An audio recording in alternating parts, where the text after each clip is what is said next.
As a motorcyclist, I like to consider myself more as an operator than a rider. Being an operator means that I have mastered the control of my bike. One of the things I like to start with when I get a bike or a new bike is to do the balance walk around. What this does is it allows me to be acquainted with the motorcycle, to understand just how it likes to hold its weight.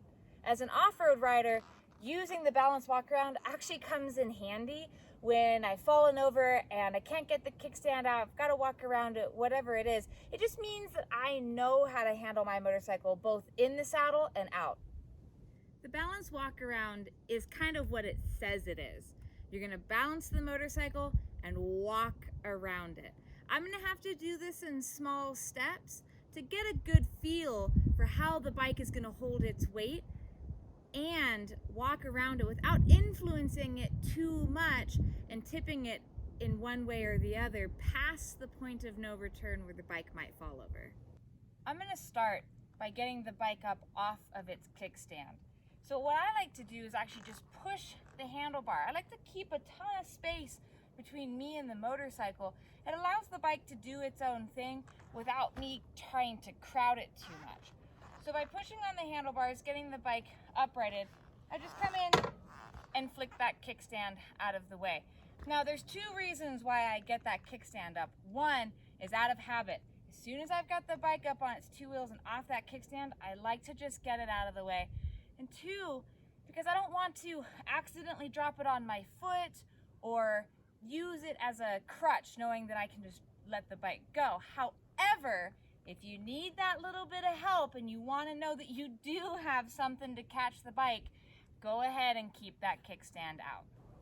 From here, again, keeping a ton of space from the motorcycle.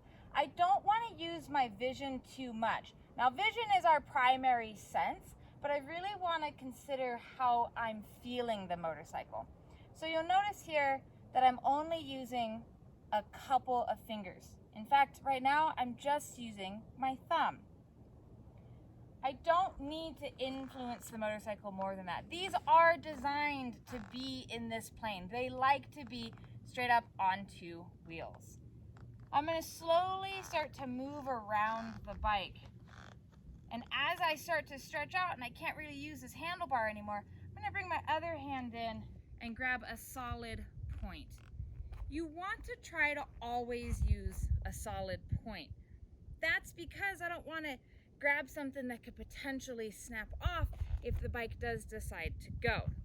So when I get to the rear of the bike, I actually like to let the bike tip to one side and then tip the other direction until it starts to kind of feel heavy, that point of no return just before that, because I want to really get a sense of how light feeling it is when it's in this balance.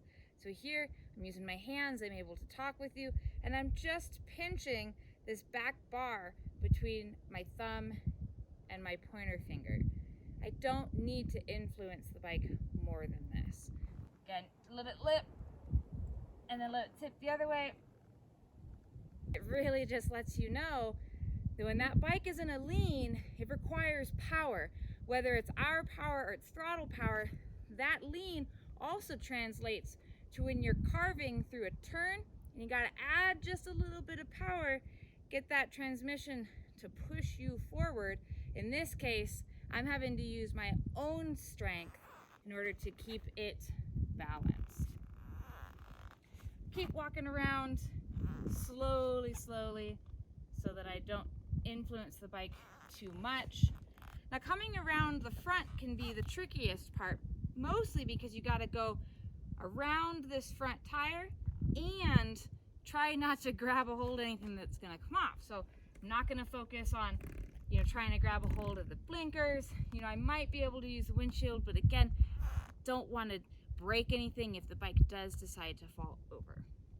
So in this case, I'm probably gonna go ahead and use these bars because they're nice and bolted to the bike. Do not forget to breathe here. It's really, really important.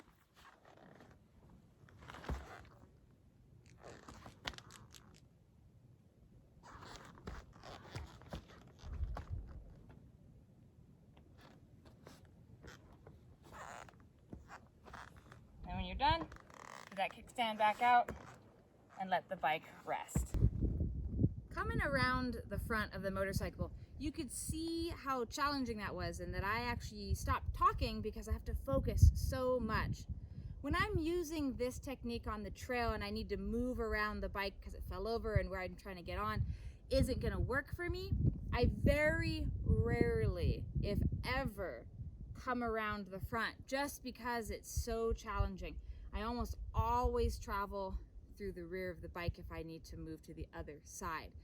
Although when you're doing the balance walk around, it's practice, and you should practice the stuff that's tough, and you should practice it all the way through. That includes starting from one side, moving all the way around, coming around the front, and ending where you began.